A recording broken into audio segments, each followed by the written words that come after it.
बिस्मिल्लाहिर्रहमानिर्रहीम। आज के प्रोग्राम के साथ मैं हूं नुस्ला मलिक। नाज़रीन, पाकिस्तान तहरीक इंसाफ ईद उल फितर के बाद हुकूमत के खिलाफ एहतजाजी तहरीक का ऐलान कर रही है और यह कहा जा रहा है कि ईद के बाद दमादम मस्त कलंदर होगा। इससे पहले अपोजिशन इत्तेहाद बनाने की कोशिशें भी की गई, लेकिन अभी तक अपोजिशन का कोई अलायंस नहीं बन सका। इसके साथ साथ पाकिस्तान तहरीक इंसाफ के अंदर खुद इख्तलाफात की खबरें अब बिल्कुल मंजर आम पर आना शुरू हो गई हैं। आज तो एक बड़ी अहम लड़ाई हुई जिसमें शुएब शाहीन साहब और फवाद चौधरी साहब दोनों एक दूसरे से लड़ पड़े, उलझ पड़े, एक दूसरे को मारा। उसके बाद जो है फवाद चौधरी साहब तो कहते हैं कि मामला इमरान खान साहब ने हल करा दिया, लेकिन शुएब शाहीन साहब कहते हैं कि मैं किसी सूरत भी ना सुलह करूंगा ना कोई इस हवाले से बातचीत होगी। लड़ाई के बाद दोनों रहनुमाओं के जो बयान सामने आए, जरा वो मुलाहिजा कीजिएगा। इमरान खान ने कहा है कि भगोड़ा है, तो मैंने खान साहब से रिक्वेस्ट की, मैंने कहा सर ये बात आपने कही है। उन्होंने कहा बिल्कुल भी बात नहीं की, ना ही ऐसी कोई बात हुई। वो मैंने उन्हें कहा कि जब आप इमरान खान का नाम तो इसके लिए यूज़ ना करें ना। बहरहाल अब खान साहब ने कहा सुलह करा दिया तो हो गई, अब बस सुलह होगी। अब सर सुलह हो गई, सुलह हो गई सर जी। सुलह खान साहब को मैंने पूरी बात बताई है। मैंने कहा जी हमने हिसाब 2 गुना नहीं 4 गुना बराबर कर लिया है। फैसल चौधरी कहता है कि हमने मुश्किल की है। खान साहब ने कहा है कि ये बिल्कुल गलत आदमी है, इसका कोई पार्टी से कोई ताल्लुक वास्ता नहीं है। खान साहब ने उसको कंडेम किया है। किसी किस्म की कोई सुलह नहीं है और इस डाउट से मैं कभी सारी ज़िंदगी सुलह नहीं करूँगा। मैं FIR का ख़ायल ही नहीं हूँ। उसने मेरे ऊपर अटैक किया, हमने उससे 3 गुना ज़्यादा उसके ऊपर अटैक किया, हमने उसको ज़्यादा मारा। वो अल्हम्दुलिल्लाह वो हमने हिसाब बदला, उसी वक्त ले लिया। अब इस लड़ाई के बाद जो कुछ बयान सामने आए उस पर यह बात कैसे मान ली जाए कि इमरान खान साहब ने यह कहा है कि फवाद चौधरी का पाकिस्तान तहरीक इंसाफ से कोई ताल्लुक नहीं है, क्योंकि फवाद चौधरी साहब लड़ाई के बाद भी इमरान खान साहब से जेल में मिले, मुलाकात भी की। दूसरी तरफ देखा जाए तो इस वक्त जो हालात बन रहे हैं, क्या वाकई अपोजिशन ऐसा इत्तेहाद बना पाएगी और PTI अपने इख्तलाफात को ख़त्म करके हुकूमत के खिलाफ तहरीक कैसे चला पाएगी? रीजन की जो सूरत हाल है, खित्ते में अमन अमान की, उस हवाले से भी अक़वाम मुत्तहिदा की एक अहम रिपोर्ट सामने आई जिसमें यह कहा गया कि इस वक्त जो पाकिस्तान पर हमले हो रहे हैं, कलअदम तहरीक तालिबान जो हमले करती है उससे अफगानिस्तान के तालिबान की हमायत हासिल है।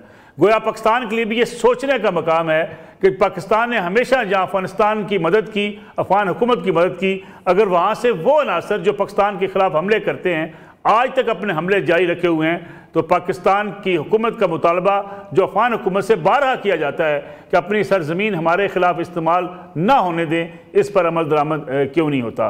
इसमें भी बात करेंगे। आज के प्रोग्राम के अंदर मेरे साथ मौजूद हैं सीनियर सहाफ़ी, सीनियर तजियाकार जनाब अतर काज़मी साहब, जबकि उनके साथ तशरीफ़ रखते हैं सीनियर तजियाकार हफीज़ुल्लाह न्याई साहब। दोनों मेहमानों का बहुत शुक्रिया।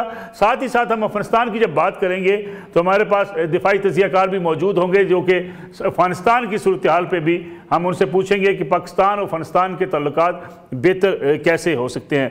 हफीज़ुल्लाह न्याई साहब, अगर बात की जाए पाकिस्तान की सियासत की, आज जो कुछ हुआ अगरचे कोई अच्छी बात नहीं है कि सियासी रहनुमा एक दूसरे को थप्पड़ मारें, एक दूसरे को गिरा दें, लेकिन हमने देखा कि ये जो लड़ाइयाँ हैं पाकिस्तान तहरीक इंसाफ के अंदर ये बढ़ती चली जा रही हैं। दूसरी तरफ इमरान खान साहब का रवैया है, दोनों रहनुमा मिलते हैं, इमरान खान साहब दोनों की हमायत कर देते हैं। शुएब शाहीन साहब कहते हैं मैंने तो राजी नामा करना ही नहीं है।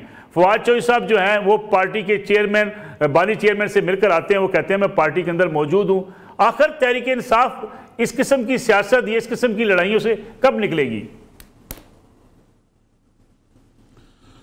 बहुत शुक्रिया मलिक साहब। देखें जी, पहली बात तो ये है ज़हन में रखें कि सियासी जमातों के अंदर, हर सियासी जमात के अंदर एक इंटरनल स्ट्राइक, इंटरनल साइन फ्यूड होती है, क्योंकि हम हैसियत कौम जिस मिजाज के हामिल हैं, इसमें एक आम सी बात है कि हम एक दूसरे के साथ एक सियासी जमात के अंदर हसद, जेलसी, और अगर कोई ऐसे ही होता है कि एक लीडर किसी दूसरे को अहमियत दे दे तो आप लीडर को तो कुछ इतना ज़्यादा बुरा भला नहीं कह सकते, लेकिन उसको जो है आड़े हाथों लेते हो जो आपकी अंदर जो है नज़रों में जचता नहीं है।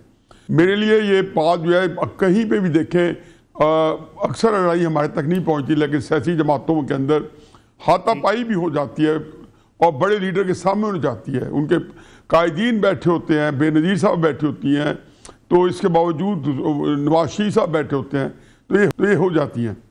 शायद फजल रहमान साहब की जमात में ना होता हो, जमात इस्लामी में ना होता हो, उनके मिजाज ज़रा फ़र्क होते हैं।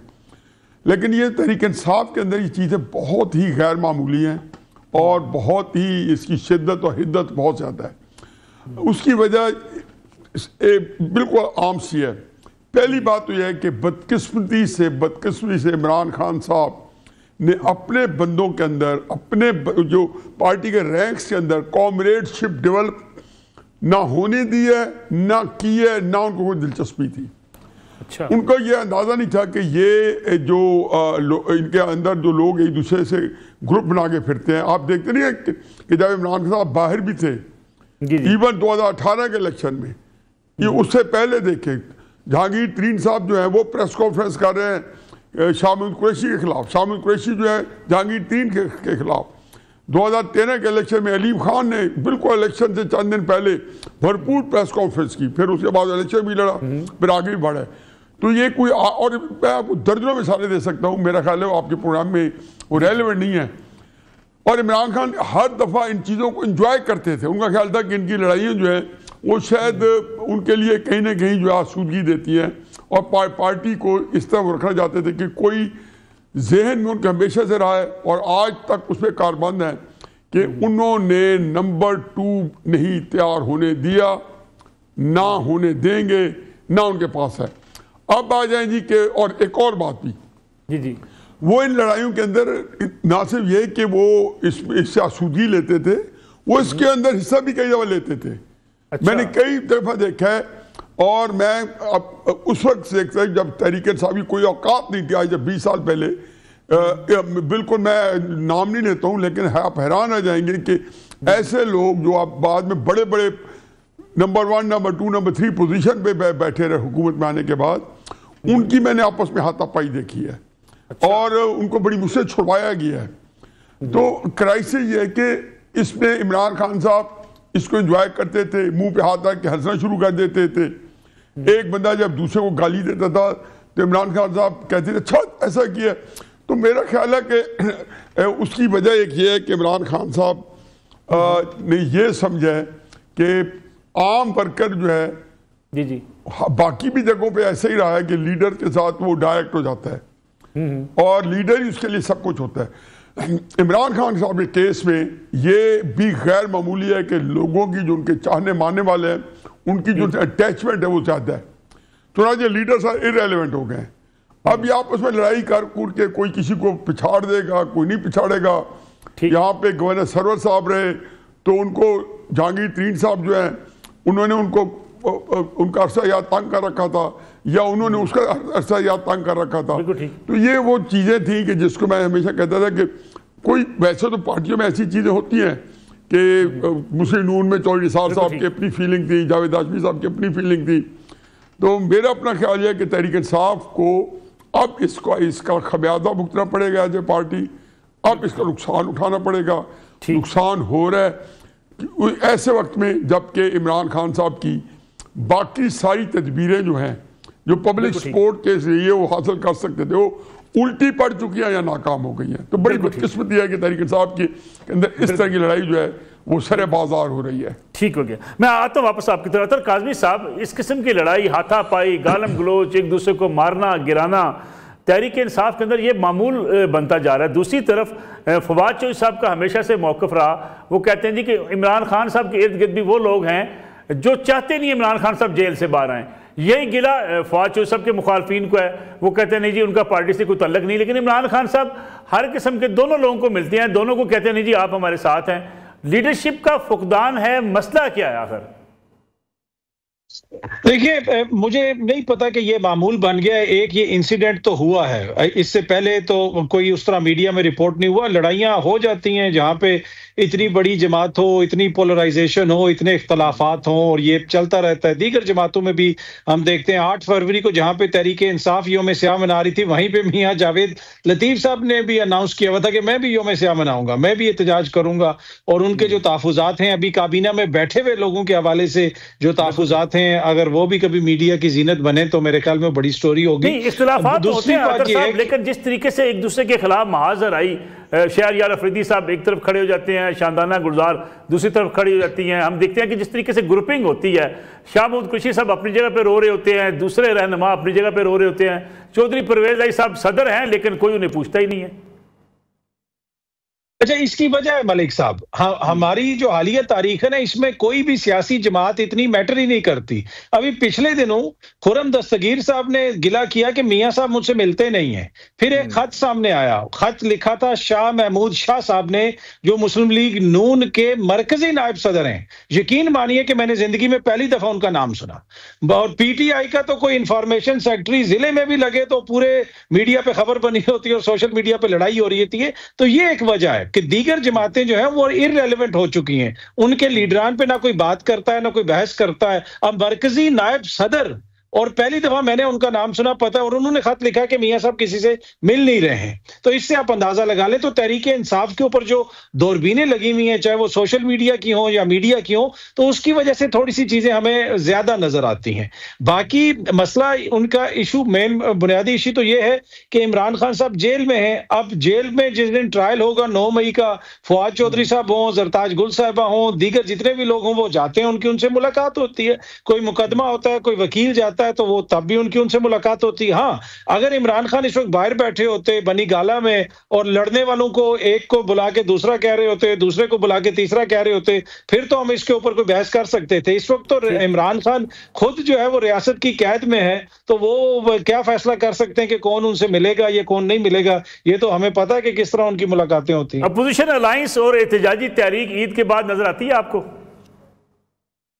देखिए, कोशिश तो कर रहे हैं, इमरान खान साहब की कोशिश है, इसलिए कि जिस किस्म की आपने कोर्ट के अंदर तब्दीलियां देखी और आईनी तरमीम के बाद इमरान खान साहब इस पे बिल्कुल वाजे हैं। उन्होंने अपने लीडरान को भी बार बार कहा है कि अब फैसला जो है लगता ऐसे है कि किसी तहरीक के बाद ही होगा, जब हुकूमत के ऊपर दबाव पड़ेगा, जिसके लिए अनयूजुअल जो कुछ स्टेप्स भी उन्होंने लिए। बलोचिस्तान से जो नई नौजवान लीडरशिप सामने आ रही है, उनसे भी राब्तों की बात होती है, उनका जिक्र भी किया इमरान खान साहब ने। तो ये एक तरह से प्लानिंग तो हो रही है जमात के अंदर कि ईद के बाद कोई तहरीक चलाई जाए। अब ये किस हद तक चला सकेंगे या किस हद तक कामयाब होगी, ये कहना फिलहाल कबल अज़ वक्त होगा। ठीक है, तो सब एक छोटी सी कमर्शियल ब्रेक हमें प्रोग्राम में शामिल करनी है, वापस आते हैं इस कमर्शियल ब्रेक के बाद।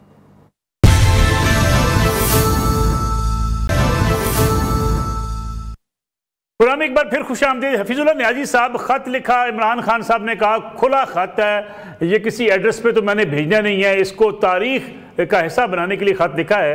लेकिन जवाब भी बड़ा तारीखी आ गया। Army chief general Syed Asim Munir साहब ने कहा खत मिलेगा तो वज़ीर आज़म के पास चला जाएगा। यानी हम एक तरफ कहते हैं कि फ़ौज का सियासत में दखलंदाजी नहीं होनी चाहिए, दूसरी तरफ खतूत भी लिखे जाते हैं।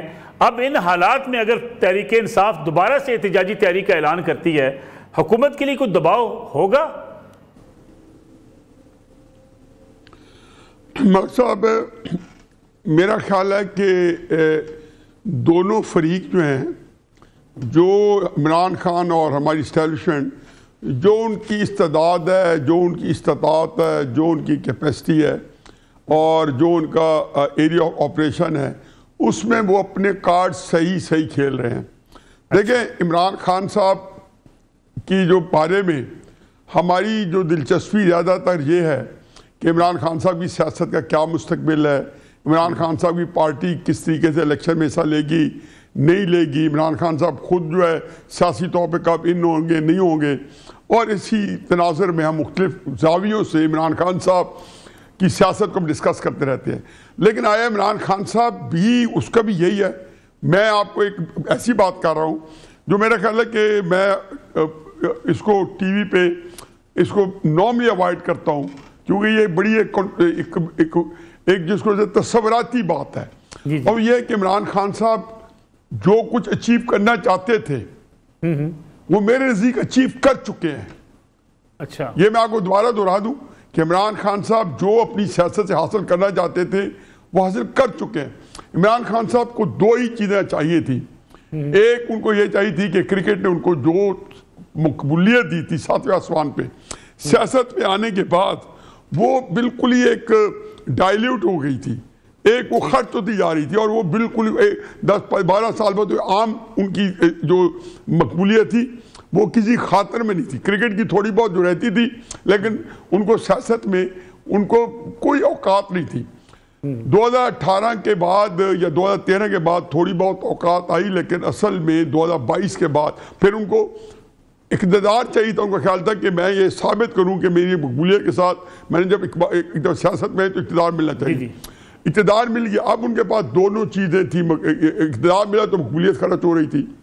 मेरा ख्याल ये कि उनको ये वारा खाता है, क्योंकि मकबूलियत के वो या एक क्रिस्मेटिक लीडर या लोगों का उनके ऊपर टूट के गिरना, इसके वो आदि हैं पिछले 42-45 साल से, या कम से कम क्रिकेट के 22 साल में। और वो उन्हें बड़ी मेहनत कावश से इतना बड़ा मकाम पैदा किया था शौक खाना बना के। अब इमरान खान साहब जो हैं उन्होंने ये मकबूलियत जो है अपने हिसाब किताब अपने एस्टिमेट से कई गुना ज़्यादा हासिल कर लिया है। अब मेरी आखिरी बात सुन लें, ये खतूत जो है इमरान खान साहब को कोई गर्ज नहीं है। दोनों ने सही बात की है। उन्होंने खत लिखा जो वो हासिल करना चाहते थे वो कर लिया। जनाब आसिम अली साहब ने जो जवाब दिया उन्होंने अपने तौर पे जो है उसको बड़े 2-3 पहले इनडायरेक्टली जवाब आए, आप जो बड़े डिस्मिसिव थे।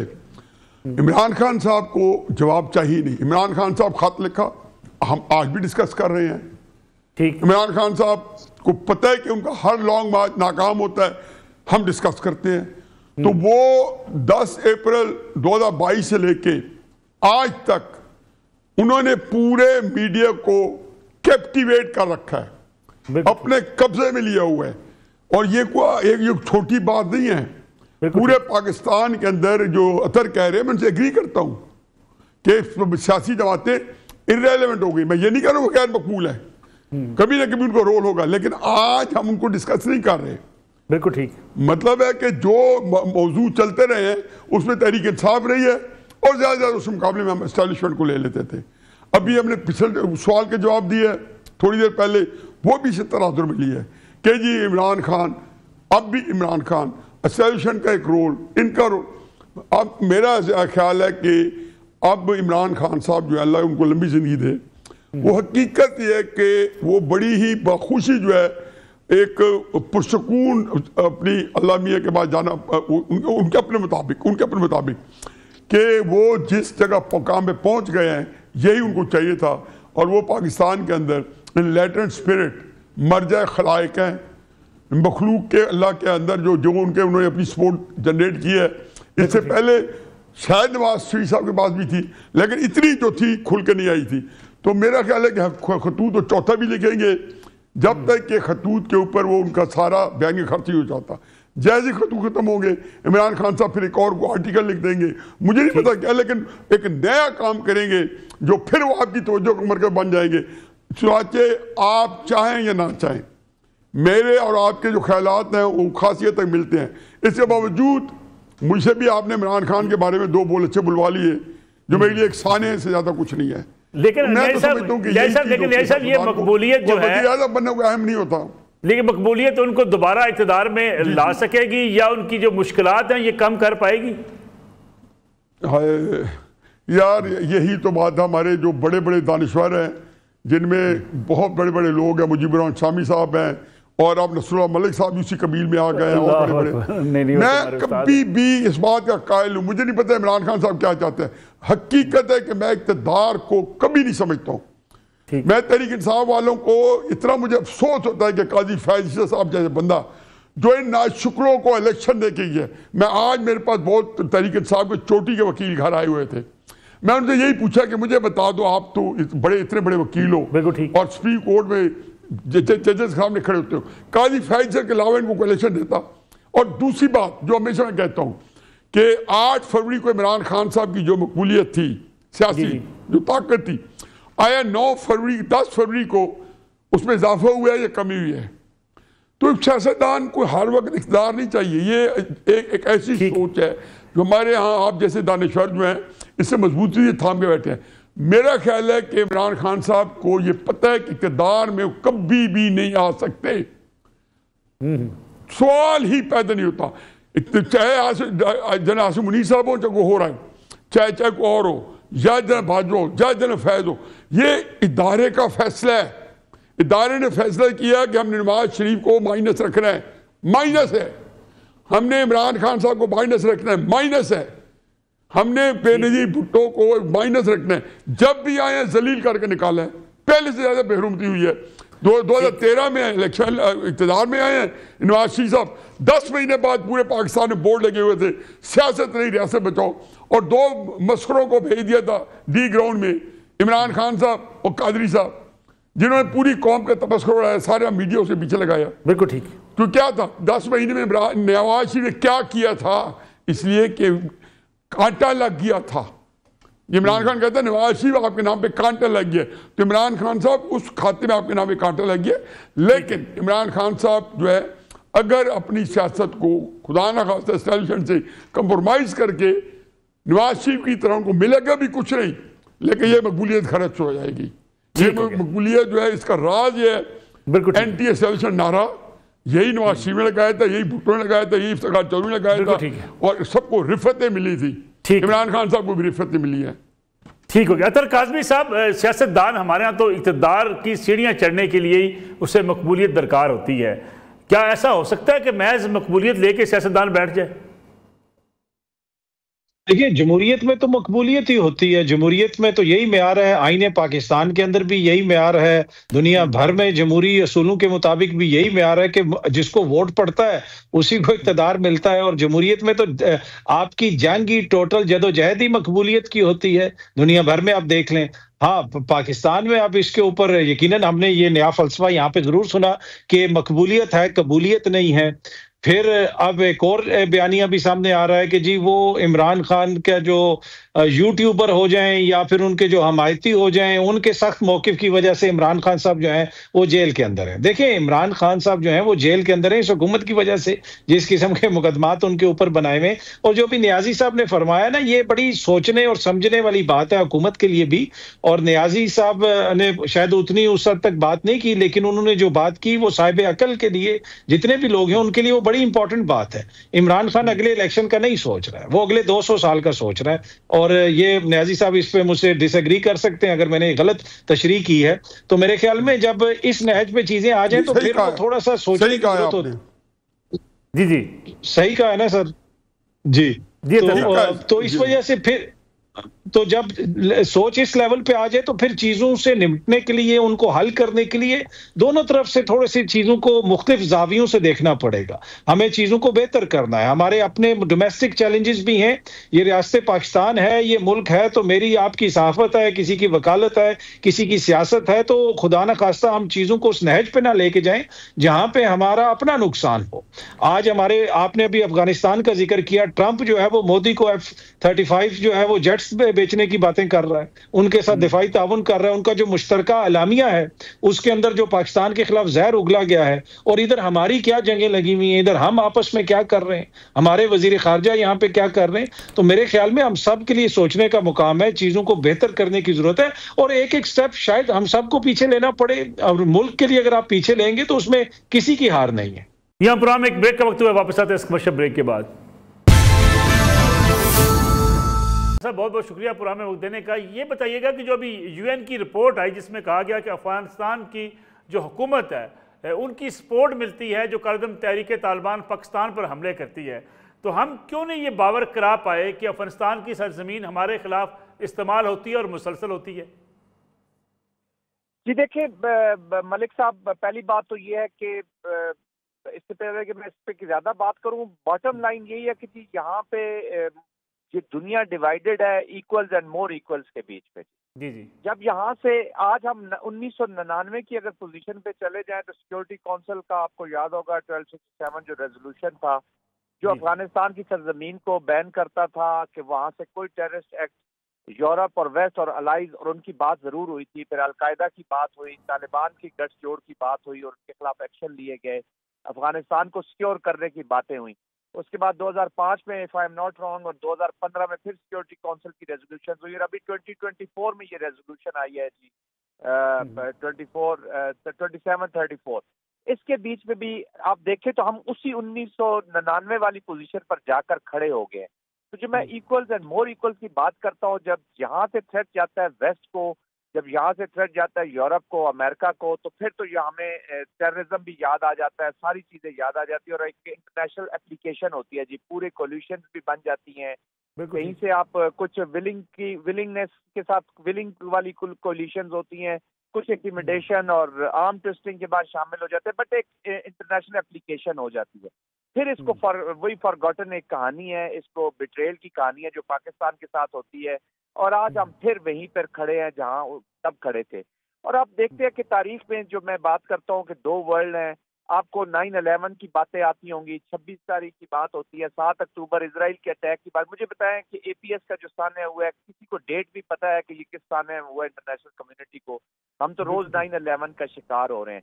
हाउएवर पाकिस्तान को चाहिए कि अब इस रेजोल्यूशन के बाद बताने की जरूरत है कि कैसे, और इसमें देखिए बड़ा क्लियरली उन्होंने बता भी दिया है, जो एविलेशन रिपोर्ट आई है कि जी इनका गठजोड़ है जो बलूचिस्तान में तकरीबकार और ये फितरल खवारिज के लोग हैं, DLA है, BLF है, मजीद ब्रिगेड इनकी, और अब ये पूरी फ्रेंचाइजेस का कोऑपरेशन है। पहले एक इंप्रेशन था कि जी तालिबान और ISIS में मुखालिफ है, लेकिन ऐसी कोई बात नहीं है। वहाँ 7 लाख अरब डॉलर का असला, अमेरिका असला पड़ा हुआ है, ओपन मार्केट है, और यही लोग, अब यही इंटरनेशनल कम्युनिटी आप देख लें, और बहुत से मुल्क हैं, खासतौर पर भारत, जो इनको प्रॉक्सीज के तौर पे इस्तेमाल करेगा। तो ये एक, चूंकि फ्यूचर वॉर या प्रॉक्सीज में लड़नी है, अभी भी अगर इनको इजाजत देंगे तो इसका मतलब होगा कि टेसिट अप्रूवल है इन लोगों को, और विक्टिम जो होंगे वो पाकिस्तान जैसे मुल्क ही होंगे। तो पाकिस्तान को इस पे बिल्ड करना चाहिए जी, बिल्कुल ये डिप्लोमेटिक मनूवर करनी चाहिए, पॉलिटिकल प्रेशर बिल्ड करने चाहिए। और अब यहाँ पे रिलेंटलेसली देख ले, मोदी साहब अभी जो अमेरिका में तकरीरें कर रहे हैं, the way he is aggressively pursuing things, हमें अब डेटरेंस क्रिएट करनी है डिप्लोमेसी में, डेटरेंस क्रिएट करनी है पॉलिटिक्स में, और डेटरेंस क्रिएट करनी है अपनी काइनेटिक एप्लीकेशन में। तब जाकर इस दुनिया को कानों पे कुछ जूं रेंगेगी कि वो हमारी चीजों को एड्रेस करेंगे। बिल्कुल ठीक है जनरल साहब, बहुत बहुत शुक्रिया पुराना वक्त देने के लिए। हफीजुल न्याई साहब, क्या हम ये बावर करा पाएंगे अब UN की रिपोर्ट के बाद भी कि अफगानिस्तान से जिस तरीके से हमारे ऊपर हमले किए जा रहे हैं, अफगान हुकूमत जो है इन हमलों को रोकने के लिए पाकिस्तान से ताउन करे? अभी जनरल साहब ने जो कुछ फरमाया है, मेरा ख्याल है उनको यही कुछ कहना चाहिए था, लेकिन उनकी, मेरा पाकिस्तान की ऑफिशियल लिमिट जो है जिम्मेदार आदमी को मोरलेस यही बयान देना चाहिए।